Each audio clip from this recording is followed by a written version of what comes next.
बिस्मिल्लाहिर्रहमानिर्रहीम। मौजूद नाज़रीन अस्सलाम वालेकुम।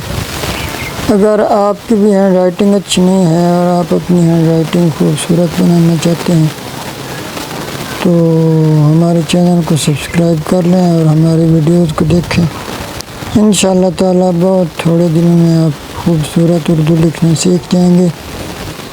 ऑनलाइन हैंड राइटिंग सीखने के लिए हमारे इस व्हाट्सएप नंबर पर रब्ता करें। तो आइए कुछ लिखने की प्रैक्टिस करते हैं।